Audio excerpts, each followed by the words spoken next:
আসসালামু আলাইকুম রহমতুল্লাহ বারকাত। SSC 2027 batch. আপনারা ইতোমধ্যে অবগত আছেন যে আজ রোজ মঙ্গলবার সকাল 10 ঘটিকা হইতে সারা বাংলাদেশ আমাদের এসএসসি অ্যান্ড দাখিল পরীক্ষা অনুষ্ঠিত হতে যাচ্ছে। যেহেতু ওটা পরীক্ষা অলরেডি শুরু হয়েছে, তার মানে আজকে থেকেই হচ্ছে আপনারা পরীক্ষার্থী।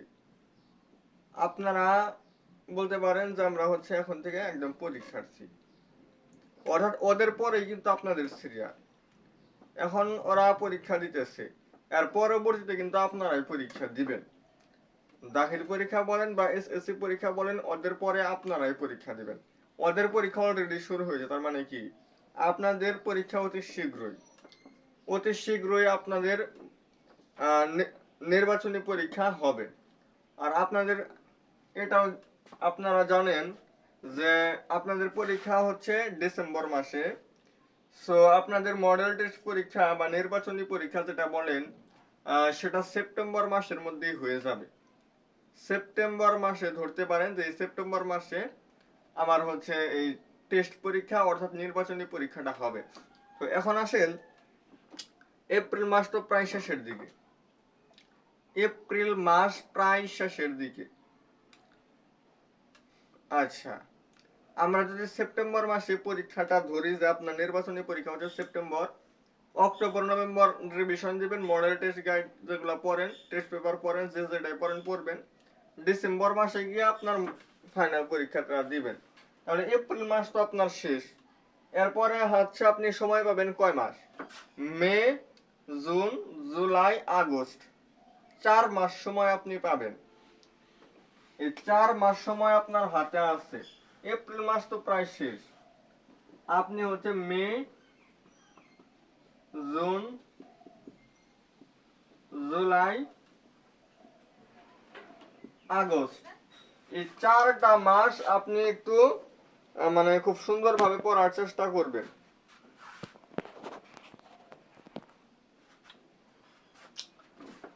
4টা মাস এখন আপনার হাতে। এই আগস্ট মাস যখন পার হয়ে যাবে, সেপ্টেম্বর মাসেই ধরে নেন আপনার নির্বাচনী পরীক্ষা অর্থাৎ মডেল টেস্ট পরীক্ষা হবে। সেপ্টেম্বর মাসেই হবে। এখন ধরেন যে সেপ্টেম্বর মাসে যদি নাও হয়, কিরকম হবে? সেপ্টেম্বর মাসে আসলে হবে, কারণ অক্টোবর মাসে যখন আমাদের আসলে পরীক্ষা ফেব্রুয়ারি মাসে হইতো, তখনই কিন্তু আমাদের টেস্ট পরীক্ষা হইতো অক্টোবর মাসে। তখন সেপ্টেম্বর মাসে হতে পারে বা আগস্টেও হতে পারে, আগস্টের শেষ সপ্তাহ থেকে হতে পারে। তো এই 4 মাস আমাদের একটা রিভিশন করা প্রয়োজন। এতদিন পর্যন্ত আপনারা আসলে অনেক পড়াই আসলে পড়ছেন, আপনাদের একটা রিভিশন প্রয়োজন। মানে আমি যদি আপনাদের জন্য কিছু রিভিশন ক্লাস দিতে পারি, তাহলে আপনাদের ফিজিক্স, কেমিস্ট্রি এবং হচ্ছে আমাদের যে এই ম্যাথ বইটা, এই বইটা আপনাদের অনেকের খুব খারাপ একটা লাগে সাবজেক্ট। এটা খুব ভয় লাগে, এটা আপনারা পড়তে আগ্রহী নন, এটা আপনাদের ভালো লাগে না। তো এই সমস্ত কিছু সাবজেক্টের উপর যদি আমি বেশ কিছু মানে প্রত্যেকটা অধ্যায়ের উপর যদি মিনিমাম 2 থেকে 3টা করে ক্লাস আমি দেই, তাহলে আপনাদের আসলে খুবই উপকার হবে এবং আপনারা খুব সুন্দরভাবে রিভিশনগুলো দিতে পারবেন। তো এর ধারাবাহিকতায় আমি আজকে ক্লাসটা শুরু করব এবং কিছু গুরুত্বপূর্ণ ম্যাথ দেখাবো, যেগুলো আসলে আপনাদের খুব উপকারে আসবে এবং আপনারা আসলে ক্লাসটা বুঝতে পারেন কতটুকু আপনাদের রিভিশন। দেখেন, আপনাদের যে 4টা মাস আপনারা সময় পাবেন, এই মে, জুন, জুলাই, আগস্ট, এই 4 মাস হচ্ছে আমি এই রিভিশন গুলো করাবো। ধরেন যে আজকে আমি একটা অধ্যায় পড়াইলাম, যতদূর পর্যন্ত কভার করতে পারি করাই দিলাম, পরের দিন তারপর থেকে শুরু করব। এভাবে আমি একদিন পর পর, কি বললাম, একদিন পর পর হচ্ছে আপনাদের, শুধুমাত্র আপনাদের ব্যাচকে উদ্দেশ্য করেই ক্লাসগুলো নিব। তো আজ হচ্ছে আমাদের 21 এপ্রিল 2026। আজকে আমি কোন অধ্যায়টা পড়াবো? আগে যেগুলো গুরুত্বপূর্ণ অধ্যায় এবং গুরুত্বপূর্ণ এবং সহজ, সেই সমস্ত অধ্যায় দিয়ে কিন্তু আপনাদের আসলে শুরু করা ভালো হবে। তো প্রথমে আমরা সেট ফাংশন অধ্যায়টা দিয়ে শুরু করব।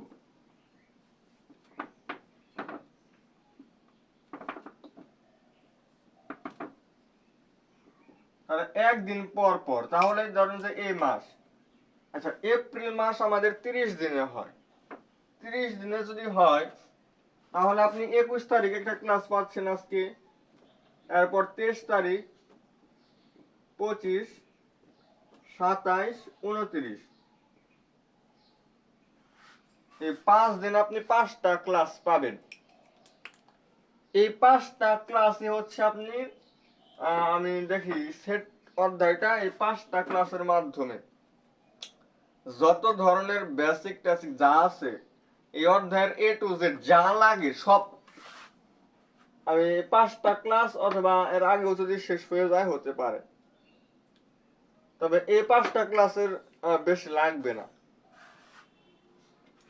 সেটা আজকে শুরু করব। তো ক্লাসটা আপনাদের কেমন লাগে সেটা আমাকে অবশ্যই জানাবেন। যারা এসএসসি অথবা দাখিল, আপনারা যে বোর্ডের স্টুডেন্ট হন, ঢাকা, রাজশাহী, চট্টগ্রাম, সিলেট, যে বোর্ডের স্টুডেন্টই আপনারা হন, আপনাদের আসলে খুবই উপকার হবে এই ক্লাসগুলো করে।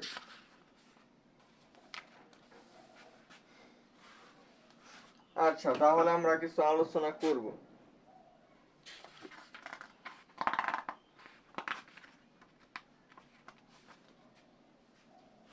আমরা পড়ব হচ্ছে পরীক্ষার জন্য। কিসের জন্য পড়ব? পরীক্ষার জন্য। অর্থাৎ পরীক্ষায় আমাদের আসলে কোন টপিকগুলো থেকে আসছে, কোন বেসিকগুলো থেকে আমাদের আসছে। আপনারা এতটুকু জানেন যে পরীক্ষার জন্য আসলে সব পড়তে হয় না, সব পড়তে হয় না।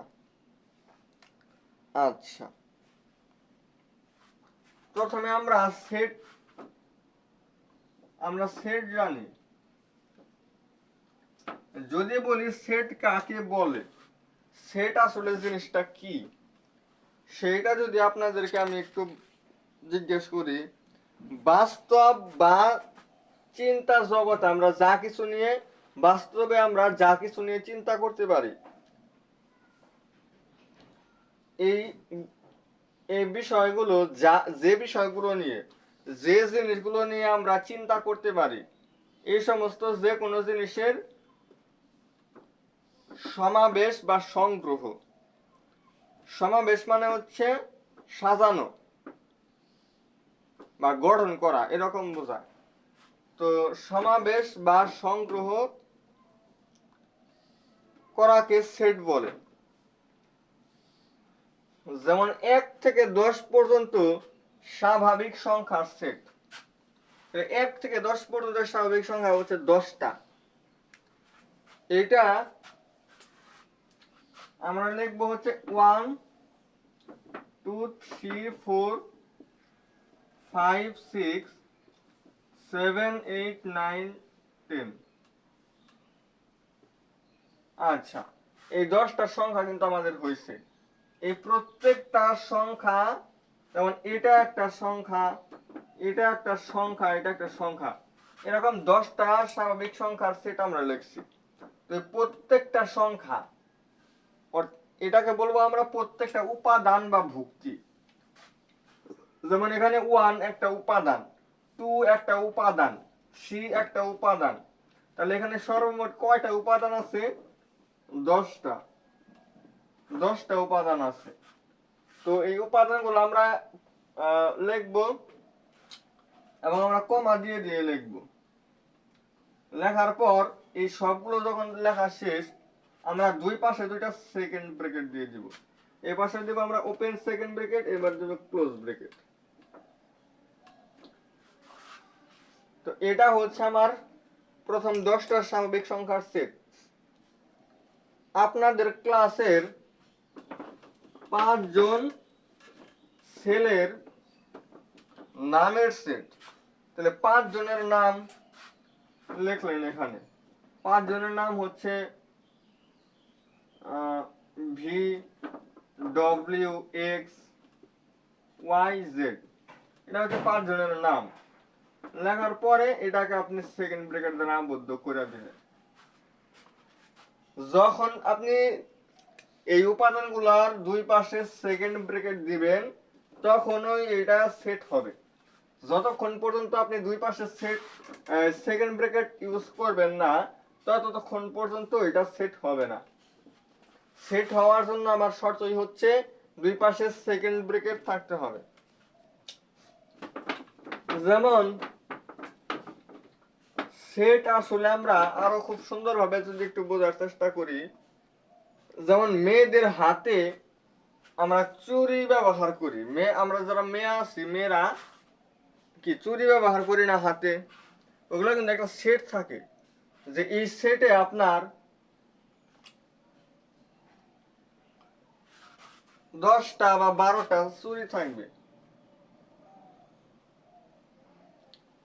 এবং আমরা যে বিভিন্ন ধরনের খাওয়ার কাজে যেগুলো ব্যবহার করি, যেমন প্লেট, গ্লাস, এগুলোর কিন্তু যারা এই যে এগুলো বিক্রি করে তারা দেখবেন এগুলো সেট হিসাবে বিক্রি করে। অর্থাৎ যেমন 6টা গ্লাস মিলে একটা সেট হয়। এখন ওইখানে যদি আমি একটা বাদ দিই তাহলে কিন্তু এটা সেট হবে না। মানে 6টা গ্লাসের সেট, তার মানে 6টা গ্লাস এখানে থাকবে, দুই পাশে আমি সেকেন্ড ব্র্যাকেট দেব, তাহলেই সেট হবে।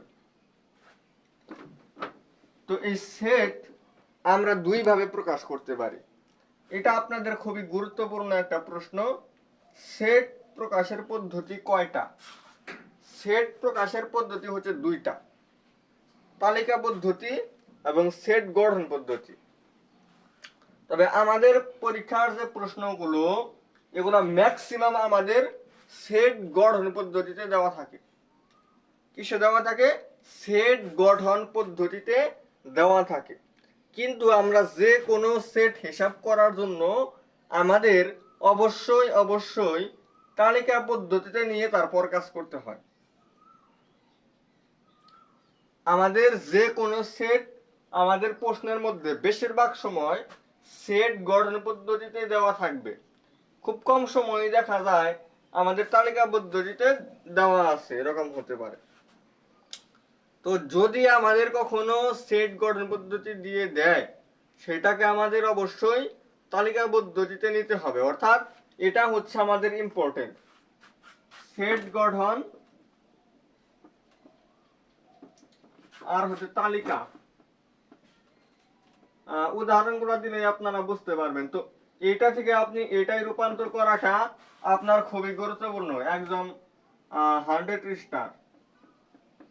এটা খুবই গুরুত্বপূর্ণ, সেট গঠন থেকে তালিকা পদ্ধতিতে প্রকাশ করা, এটা আমাদের খুব সুন্দর করে শিখতে হবে। কিন্তু আমরা যদি এটা মনে করি যে আমাদের তালিকা থেকে সেট গঠন, তালিকা এটা থেকে সেট গঠন, এটা প্রয়োজন নাই, এটা আপনার পরীক্ষায় লাগবে না, এটা অতটা গুরুত্বপূর্ণ না, সো এটা প্রয়োজন নাই, এটা বাদ। আমরা শিখবো হচ্ছে সেট গঠন পদ্ধতি দেওয়া আছে, ওইটাকে তালিকা পদ্ধতিতে কিভাবে নেব। রিটেনের জন্য শিখবো, এমসিকিউ এর জন্য শিখবো।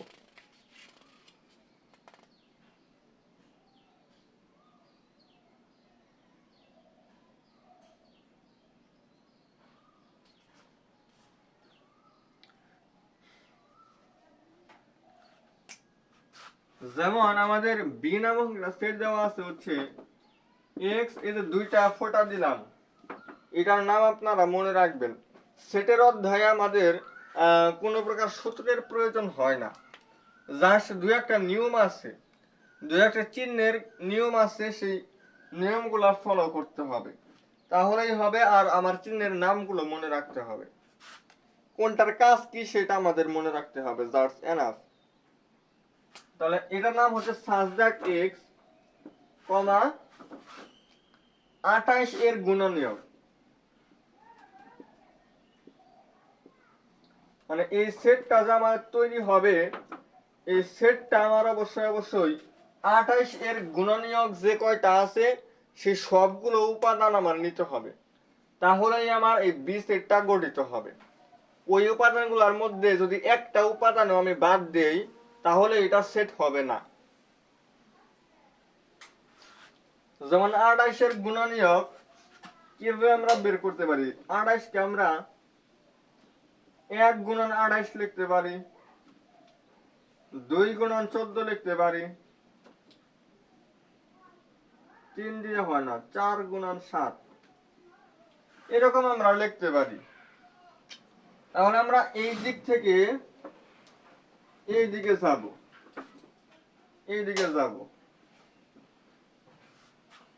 এই দিক থেকে এই দিকে। তাহলে শুরুতে হচ্ছে আমার 1, এরপর 2, 4, 7, এখানে এই 6টা সংখ্যা হচ্ছে আমার 28 এর গুণনীয়ক। এই 28 এর গুণনীয়ক গুলার সেট। সেট যখন বলছে আমার দুই পাশে সেকেন্ড ব্র্যাকেট দিতে হবে। তাহলে এটা হচ্ছে আমার সেই বি সেট। এখানে আমরা যেটা দ্বারা প্রকাশ করছি এটা হচ্ছে সেট গঠন, আর এই পদ্ধতি হচ্ছে তালিকা। এটাকে বলা হয় তালিকা পদ্ধতি। আর এখানে আমরা বাংলা কথা কিন্তু ব্যবহার করছি এবং বিভিন্ন চিহ্ন ব্যবহার করছি, সাজ দ্যাট, এই যে এটা আর একটা চিহ্ন আছে, এটার নাম হচ্ছে বিলংস টু। এই যে এটা তো একটা সেটকে প্রকাশ করা হয়েছে, সেটার মধ্যে যদি আপনি বিলংস টু, সাজ দ্যাট, কমা, এরপরে বাংলা কোন একটা শব্দ, এরকম জিনিসগুলো যদি দেখতে পারেন তাহলে বুঝতে হবে ওটা সেট গঠন পদ্ধতিতে দেওয়া আছে। এবং ওইটা দেওয়া থাকলে ওইটা আপনারা সরাসরি ওইটাই কোনো কাজ করতে পারবেন না। আপনাকে আগে হচ্ছে তালিকা পদ্ধতিতে নিতে হবে, মানে এইভাবে আগে নিতে হবে, এরপরে হচ্ছে আপনি কাজ করতে পারবেন।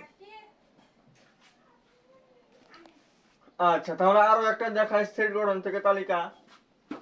এটা অন্তত পক্ষে আজকে শেষ দিয়ে দিই, এটা আজকে শেষ দিয়ে দিব। সেট গঠন থেকে তালিকা, সেট গঠন থেকে তালিকা, এটা আজকে শেষ দিয়ে দিব।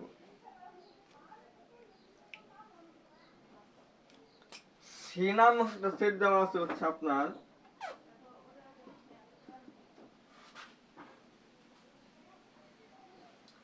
x such that x ধনাত্মক সংখ্যা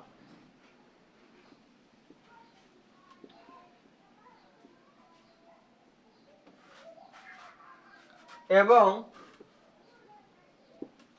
x এর পাওয়ার 2 লেস দেন 18।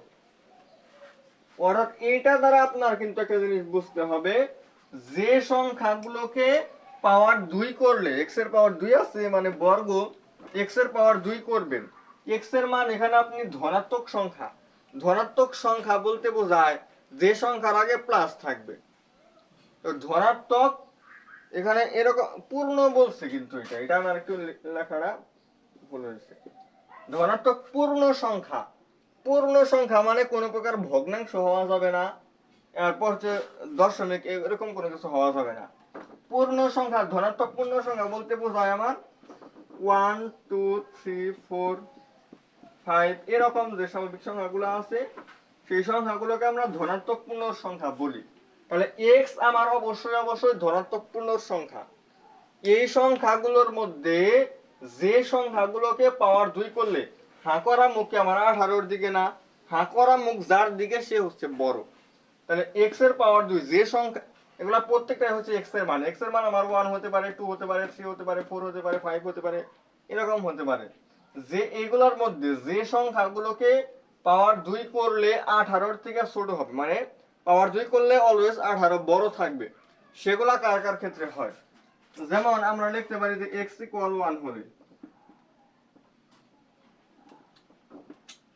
x স্কয়ার সমান হয় 1 স্কয়ার, আর 1 কে স্কয়ার করলে আমাদের 1 ই হবে, যা 18 অপেক্ষা ছোট, যা 18 অপেক্ষা ছোট। তাহলে আপনাকে কিন্তু এইটাই বলে দিচ্ছে, এগুলো একটা ধনাত্মক সংখ্যা হতে হবে, পূর্ণ সংখ্যা। হ্যাঁ, তাই আপনি নিছেন। এবং বর্গ করলে আপনার অবশ্যই 18 থেকে ছোট হতে হবে, 18 অবশ্যই বড় হবে। তাহলে আপনার শর্তটা কিন্তু মিলছে, তার মানে আপনার 1 হচ্ছে গ্রহণযোগ্য হবে। আবার x ইকুয়াল টু বসাবেন, x ইকুয়াল যদি 2 হয় তাহলে x স্কয়ার হবে আমার 2 স্কয়ার। 2 স্কয়ার মানে কত হয় এটা আপনার ক্যালকুলেটরে ইনপুট দিলে কিন্তু হবে। 2 স্কয়ার মানে এটা হয় আমাদের 4, যা 18 অপেক্ষা ছোট। 4 কি 18 থেকে ছোট, তার মানে এটাও আমাদের গ্রহণযোগ্য। বুঝতে হবে কিন্তু, শুধু ভিডিও দেখে গেলেন এটা কোনো লাভ হবে না। আপনি নিজে নিজে বাসায় ট্রাই করেন, চেষ্টা করেন, এগুলা আপনি খুব সহজেই শিখতে পারবেন। এই সেট নামক অধ্যায়টা অনেক সহজ, এটা আপনি কঠিন বলতে পারবেন না, কঠিন বলার সুযোগ নাই। এটা আপনি কঠিন বলতে পারেন এরকম কিছু অধ্যায় আছে, তো ওইগুলোর মধ্যে আসলে সেট নামক অধ্যায় পড়ে না। আচ্ছা আসি, এরপরে হচ্ছে x ইকুয়াল 4 আর 3। x ইকুয়াল 3 হলে x স্কয়ার হয় আমাদের 3 স্কয়ার মানে হচ্ছে 9। এটাও কি সেম, এটাও আমাদের গ্রহণযোগ্য হবে, কারণ পাওয়ার 2 করলে আমার 18 থেকে ছোট হইতে হবে, 9 তো আমার 18 থেকে ছোটই, তাহলে আমার 3 গ্রহণযোগ্য। এই বাংলা কথাগুলো কিন্তু খাতায় লিখতে হবে। এরপরে আমি x ইকুয়াল 4 নিলাম, x স্কয়ার হচ্ছে 4 স্কয়ার অর্থাৎ 16, এটাও কিন্তু আমার গ্রহণযোগ্য হবে, পাওয়ার 2 করলে 18 থেকে ছোট হয়েছে। এইবার আমি যখন x ইকুয়াল 5 দিব, x স্কয়ার হচ্ছে 5 স্কয়ার মানে হচ্ছে 25, যা 18 থেকে বড়। এই 25 কি 18 থেকে বড়, কিন্তু আপনাকে বলছে 18 থেকে ছোট হতে হবে, তাহলে কি 5 গ্রহণযোগ্য, 6 7 8। আপনি কিন্তু এখন এতটুকু বুঝতে পারছেন, আমি এদিকে যত সংখ্যা বাড়াইতেছি এখানে বর্গগুলা বড় হয়ে আসতেছে, তো এটা থেকে আমি যত সংখ্যাই নেই এখন কোনো সংখ্যাই গ্রহণযোগ্য হবে না, আমার এই 4টা সংখ্যাই হচ্ছে গ্রহণযোগ্য। তাহলে সুতরাং সি নামক সেটটা আমরা কত লিখতে পারবো, 1 2 3 4। এটা হচ্ছে আমার সেই সি নামক সেট। এই 4টার বাহিরে আপনি কোনো ধনাত্মক পূর্ণ সংখ্যা পাবেন না যেটাকে বর্গ করলে 18 থেকে ছোট হবে। সো এই 4টাই আছে আমাদের। এবং আপনাদেরকে আমি বলে রাখি, আমাদের সেট 2 ধরনের হতে পারে, একটা হচ্ছে সসীম আর একটা হচ্ছে অসীম। এটা আমাদের গুরুত্বপূর্ণ। সসীম সেট কোনটা, যে সংখ্যার মানে একটা সেট, যে সেটের উপাদান কয়টা আছে আপনি বলতে পারবেন। একটা সেটের কয়টা উপাদান আছে, একটি সেটের কয়টি উপাদান আছে, এটা আপনি বলতে পারবেন, সেটা হচ্ছে সসীম সেট। আর একটা সেটের কয়টা উপাদান আছে সেটা আপনি বলতে পারবেন না, সেটা হচ্ছে অসীম সেট। এটা আপনারা মনে রাখবেন। যেমন এই যে এই সেটটা, এটা কিন্তু সকল স্বাভাবিক সংখ্যা, সকল ধনাত্মক পূর্ণ সংখ্যা। এখানে আপনি 1 কোটি পর্যন্ত কিন্তু গেলেও পরবর্তীতে কিন্তু আপনি আরো সংখ্যা পাবেন। সুতরাং এখানে আপনি আসলে এটা বলতে পারবেন না এই সেটের ক্ষেত্রে এখানে কয়টা সেট মানে কয়টা উপাদান আছে। আচ্ছা, এটা হচ্ছে আমার অসীম সেট, কিন্তু এখানে কিন্তু আপনি বলতে পারতেছেন এখানে আমার 4টা উপাদান আছে, 4টা উপাদান আছে আপনি বলতে পারছেন। তো কয়টা উপাদান আছে আপনি বলতে পারবেন সেটা হচ্ছে সসীম সেট। আর একটা সেটের কয়টা উপাদান আছে আপনি বলতে পারবেন না সেটা হচ্ছে অসীম সেট। আচ্ছা, এরপরে আমরা আরো একটা প্রকার দেখবো, সেটা হচ্ছে ফাঁকা সেট। ফাঁকা সেট দেখাই, এরপর হচ্ছে আরো 2-একটা সেট গঠন থেকে তালিকা দেখাই আজকের ক্লাসটা শেষ করব।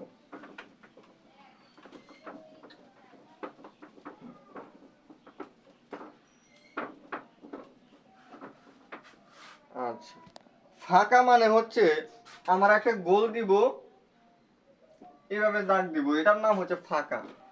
অথবা আমরা এটা করতে পারি, এটা ফাঁকা সেট, এটা ফাঁকা সেট, অর্থাৎ উপাদান সংখ্যা 0, এখানে কোনো উপাদান থাকবে না। মাঝখানে কোনো সংখ্যা আছে, কোনো উপাদান আছে? নাই। এটা হচ্ছে আমার মানে ফাঁকা থাকবে। ফাঁকা সেট মানে কি, দুই পাশে যে ব্রেকেটের মাঝখানে একটা ফাঁকা জায়গা থাকবে, এখানে কোনো কিছু থাকবে না, সেটা হচ্ছে আমার ফাঁকা সেট। তো ফাঁকা সেট আমার এটাও হতে পারে অথবা আমার এটাও হতে পারে, এটা আমরা এইভাবে লিখতে পারি। কিন্তু ফাঁকা সেট যেহেতু, আমরা যদি এটার মাঝখানে এটার দিলাম, মাঝখানে আমরা এটা ব্যবহার করলাম, তাহলে এটা আমার ফাঁকা সেট হবে না, কারণ মাঝখানে তো ফাঁকা না, মাঝখানে একটা কিছু আছে, তাহলে এটা ফাঁকা হইলো না, এটা ফাঁকা সেট হবে না। ফাঁকা সেট হওয়ার জন্য আমার অবশ্যই হয়তো এটা না হয় এইটা, দুইটার যে কোনো একটা গ্রহণ করতে পারবো, একসাথে আমরা দুইটা ব্যবহার করতে পারবো না। ফাঁকা সেট মানে কোনো উপাদান নাই, উপাদান একবারে নাই, মানে একদম ফাঁকা। তো এটা আপনাদেরকে আমি বলে দিলাম। এবার আমরা আরো দুই একটা সমাধান করব। এখানে যে কাজ আছে, কাজ খ, এটা আপনারা সমাধান করবেন।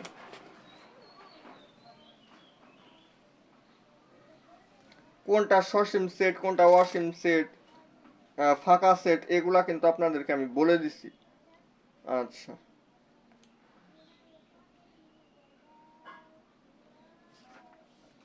এগুলা পারা যাবে। সার্বিক সেট, পূরক সেট, কার্তেশীয় গুণজ, হাবিজাবি, এগুলো আমরা পরবর্তী ক্লাসে দেখাবো। আজকে আমি অনুশীলনী থেকে সেটগুলোকে তালিকা পদ্ধতিতে প্রকাশ করো, এগুলা দেখাই দুই একটা।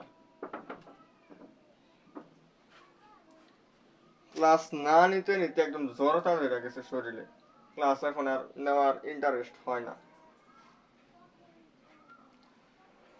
তারপরে আজকে জোর করে ক্লাস নিতেছি, কয়েকদিন নিতে নিতে আবার ঠিক হয়ে যাবে, অভ্যাস হয়ে যাবে। অ্যাডমিশনের জন্য ক্লাস নেওয়া একদম অফ করে দিছি। অ্যাডমিশন টেস্ট নিয়ে পড়তে, ওগুলা নিয়ে গবেষণা করতে আর এখন আর ক্লাস নিতে এখন আর ইন্টারেস্ট হয় না, একটু প্রবলেম হয়েছে আর কি। তো নিতে থাকি, আবার ঠিক হয়ে যাবে।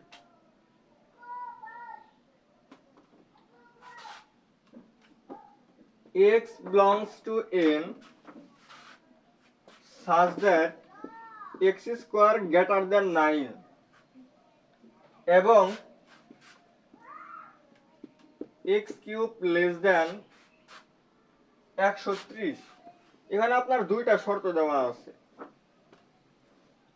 একটা শর্ত এই একটা শর্ত, দুইটা শর্তই যে পূরণ করবে, মানে যে মানটার জন্য আপনার দুইটা শর্তই গ্রহণযোগ্য হবে সেই মানটা আপনি নিতে পারবেন। x belongs to n, belongs to পরে যেটা থাকবে ওইটার মান যা কিছু হতে পারবে, এই সব মানে আমার belongs to আগে যেটা থাকবে ওইটার মানও আমার ওই মানগুলাই হতে পারবে। যেমন এখানে n, n বলতে বোঝায় ন্যাচারাল নাম্বার, অর্থাৎ স্বাভাবিক সংখ্যা। স্বাভাবিক বলতে ধনাত্মক পূর্ণ সংখ্যার কথা এখানে বলা হচ্ছে, অর্থাৎ আমার n হচ্ছে একটা অসীম সেট। n কি সেট? অসীম সেট। এখানে আমার অসংখ্য সংখ্যা আছে, 1 2 3 4 5 6 এরকম অসংখ্য সংখ্যা আছে। n হচ্ছে আমার অসীম সেট। তো এই উপাদান এখানে এই মানগুলো যেহেতু আমার n এর মান, n এর মান আমার 1 2 3 4 5 6 এগুলো হতে পারে, সুতরাং belongs to পরে n থাকার কারণে n এর মান এগুলা। এখন belongs to আগে x বলতে আছে, তাহলে আমার এই x এর মান কিন্তু এই সবগুলাই হতে পারে, অর্থাৎ আমার x এর মানগুলা 1 2 3 4 এরকম ডট ডট সব মানে আমার আসলে হতে পারে। এই মানগুলোর মধ্যে x এর এই অসংখ্য মানের মধ্যে যে মানগুলোর পাওয়ার 2 করলে 9 এর থেকে বড় হবে, পাওয়ার 2 করলে, পাওয়ার 2 মানে কি বর্গ করলে, 1 রে বর্গ করলে 1 হয়, আমরা এটা লিখতে পারি যে x = 1 হলে x square equal 1 square equal 1 এবং x কিউব 1 কিউব সমান 1। এখন এখানে বলছে 9 থেকে বড় হইতে হবে, 9 থেকে বড় 1, এটা কি আসলে সত্য না, এই কারণে আমি এখানে নট দিয়ে দিব। এটা 130 এর থেকে ছোট হইতে হবে, এটা গ্রহণযোগ্য হইছে, 130 এর থেকে ছোট হইতে হবে, এটা গ্রহণযোগ্য হইছে, কিন্তু 9 থেকে বড় হইতে হবে এটা হয় নাই। তার মানে এই একটা শর্ত কিন্তু এখানে মিলে নাই, তার মানে x এর মানে এখানে আমার অ্যানসারে 1 আনা যাবে না। এভাবে আমি x = 2 বসাবো,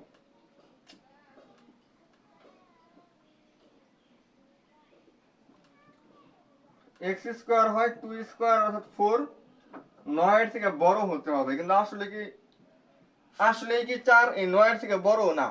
এই কারণে আমরা নট ব্যবহার করব।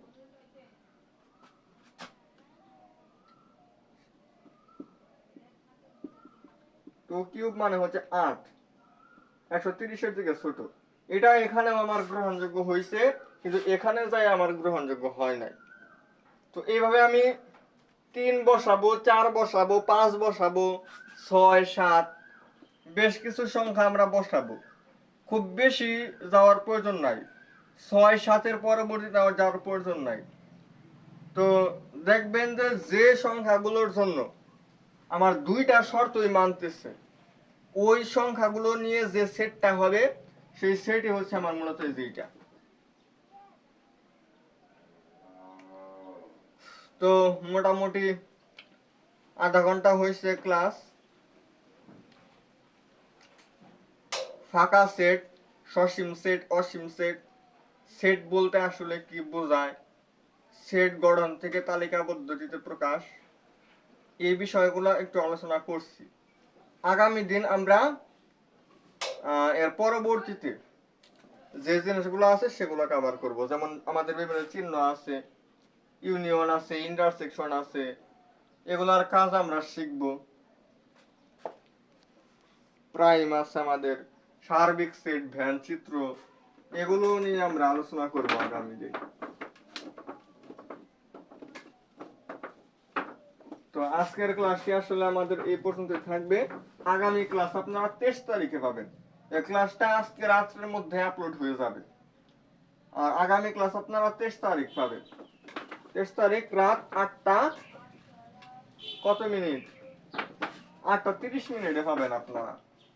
এই সমস্ত রিভিশন ক্লাসগুলো আমি একটু মানে রিভিশন দেখে যে খুব স্পিডে নিতে হবে, এক ক্লাসে একদম সম্পূর্ণ অধ্যায় পড়াইতে হবে বিষয়টা এমন না, আস্তে আস্তে একটু একটু করে পড়াবো। 4 মাস সময় এই বেসিকগুলো পড়লে আপনারা নিজে নিজে একটা অধ্যায় শেষ হওয়ার পর ওই অধ্যায়ের সিকিউ গুলো আপনারা নিজে নিজে একটু প্র্যাকটিস করবেন, এবং একটা অধ্যায় শেষ হওয়ার পর ওই অধ্যায়ের উপর আপনারা চাইলে পরীক্ষাও দিতে পারবেন। তো এখন থেকে নিজেকে একটু গোছানোর ট্রাই করেন। অন্তত পক্ষে আপনার এই 17টা অধ্যায় পারতে হবে না, আপনি 5টা অধ্যায় শিখবেন, 5টা।